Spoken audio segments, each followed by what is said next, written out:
Salutations everybody, it is Matty here today, and if last week was a leaky faucet, I don't know what water-based leak we can equate this week to, because holy smokes, man, shit's just happening. It's insane. Today, I decided I wanted to talk about, amongst many other leaks, Watch Dogs Legion, the latest Watch Dogs game to leak. And it's not really E3 if there isn't a Ubisoft leak, and they almost got there. They came so close, but yeah, here we are. We gotta talk about this latest one. All the information comes from Kotaku alongside a little snippet from Forbes. Both will be linked in the description down below. It wouldn't be E3 without every Ubisoft game leaking, wouldn't it? Following Roller Champions last month, the third Watch Dogs game has now leaked thanks to Amazon UK, and it's called Watch Dogs Legion. Kotaku can confirm that this one is real, as we've heard the name from several sources plugged into the company. Watch Dogs Legion is set in London, as we confirmed a while ago, and here's the really interesting gimmick. You can play as any NPC you recruit in the game. Here's what it says from the product description. Play as anyone.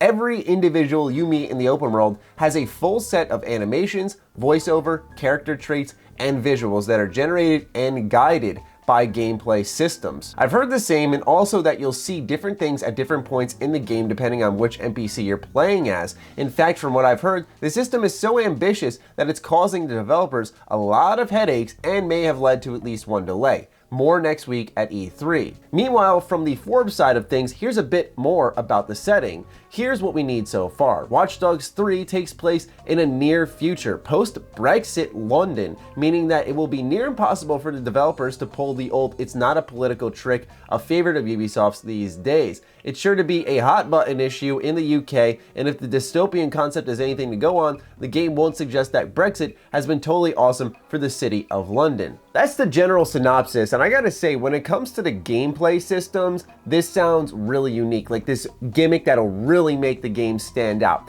I've always enjoyed the Watch Dogs games, even since the first one. I liked Aiden Pierce as a protagonist, not because he was good, in fact he was awful, but I thought that's what was so good about him. He was such a crappy person that you kind of had to enjoy him. It reminded me of Lara Croft from Shadow of the Tomb Raider. She made her mistakes and she had to live with them and grow from them, or she at least chose to do so. Meanwhile, Aiden Pierce did not. And I've always enjoyed the aspect of Watch Dogs more than anything is the ability to torment your enemy from miles away. While you're sitting in cover down the road, you have all these cameras locking in on areas, you're driving forklifts into people that they don't even know who's controlling them, you're blowing up grenades in their pockets, you're shocking them with different drones and whatnot. There's so much you can do, and it felt like the entire world became a playground. It made engaging in open world activities really, really fun because all the power's at your fingertips. I thoroughly enjoyed the Watch Dogs gameplay because of that. Just no other series offers that feeling of being miles away and yet picking your enemies apart and then going in with a gun and cleaning them up if you have to.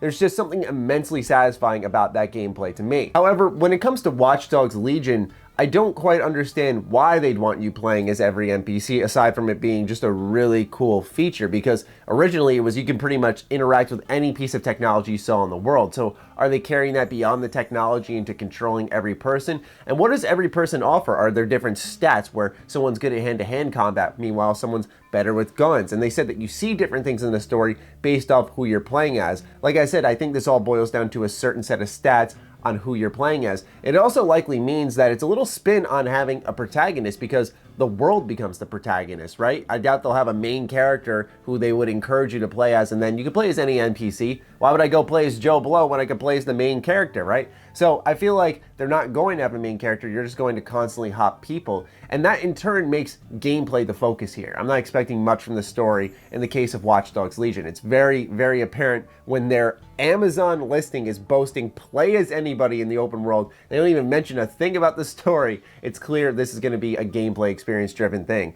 But I also wonder if there'll even be a story.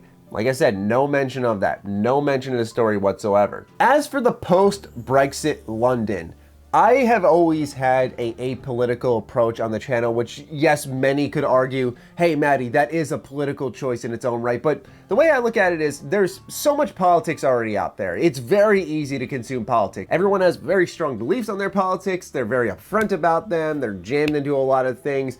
What I'm saying is it's easy to get that. So I choose just to back off of that and just talk about video games. And a lot of people like my channel And I enjoy doing it because of that, because it's a place free of that type of stuff. Like I said, you can argue, and not even argue, it is a political choice in its own right, but when you see these games start interjecting politics, it's kind of hard for me to be like, oh, I got to be apolitical here. I mean, this setting has to do with something that very much is happening in the real world. And I found this to be a very interesting choice because I like that games are willing to do this. We've been hearing how Modern Warfare is going to take on some more gritty, dark issues and more that maybe aren't spoken about too often. And then you're seeing now Watch Dogs Legion tackle post-Brexit London. And I think it's going to be really, really interesting to see the artistic approach to both those games, how they look to handle those issues. Are they going to be gentle about them? Are they going to be very upfront about them? Are they going to jam their viewpoint into them? That's what I always wonder when I start seeing that stuff, because I think it makes sense for video games that we should start tying in real world stuff and making these universes a little more believable in their own manners. But however, I understand the other side of things, and I'm very much with you, okay? Video games are a form of escapism. Because we play them, we don't want to deal with what we know about in the real world, right? Like, we go into these games to full-on escape. Let me just tell you what, if you want to escape, just go to a JRPG. You won't see stuff like this, post-Brexit London. But in all seriousness, I get where people might get upset about this, because sometimes they go, we don't need this type of stuff. But I also understand you're an artist, you want to create something that you're feeling impassioned about. I talked about this yesterday with Todd Howard's interview, and maybe they feel impassioned by this post-Brexit issue. I don't know. It's just a guess. But the other thing could be is that, and some will assume this, the conspiracy of drumming up political controversy to bring attention to the game, because any attention is good attention in the eyes of a company. The only reason I put a bit of a, I put this in quotes, negative spin, end quote, is because they're saying it's a dystopian setting, which obviously does not paint it in a good light. So it's going to be interesting to see how people react to that as well. Personally, I'm not going to sit here and act like I know much about it, so it's time for me to get reading and learning. And I was actually just thinking, you know, when it comes to the main character, I think it's a good idea that they dropped it, because both times when they did an MC in Watch Dogs 1 and 2, it never really synced with people, and especially when Watch Dogs 2 did worse than 1 in many ways, I think it's smart just to full-on drop what wasn't working. Don't keep trying to push a story, because if people aren't interested in the introduction and the sequel, then why would they be interested in a third story, right? So maybe dropping that, and as the gameplay description says, focusing on character traits, animations, voiceover, putting your resources there instead of in a story, that'll be really, really neat to see. And when I really think about it, I don't know the last Ubisoft protagonist I really cared about outside of Cassandra from Assassin's Creed Odyssey. And the main reason I cared for her was because the dialogue system allowed me to tailor her to what I wanted to be in that story. So it was empowering, and it made her likable because I was helping shape who she was. Meanwhile, before that, I mean, I'm not the biggest Ezio fanboy. I don't really care about the other Assassin's Creed protagonists. We have Far Cry, which offered some here and there villains that really disappeared behind the scenes, and I didn't care about anyone else in the story. So I think this actually might be a smart choice if they do decide to get rid of an MC entirely and just focus on the world itself, because if Ubisoft does anything right, it is building intriguing open world spaces to be a part of, because their animations are so top tier. They really bring characters to life, and if that's a focal point there, they're focusing on their strengths and leaving some of their weaknesses behind, which in turn I think will make a better product. It's one of those games that really chaps my ass that I'm not going to E3 this year, because we're seeing more and more titles that'll probably be playable there, and I wish I was there now to be able to cover games like Watch Dogs, The Outer Worlds, Cyberpunk, and here I am. I'm going to be home this year for content reasons, for big project reasons. It'll be worth it. It's just like, oh man, this is something I want to play. It sounds awesome. So I'm very excited about Watch Dogs Legion. If it's led to a delay, according to Kotaku,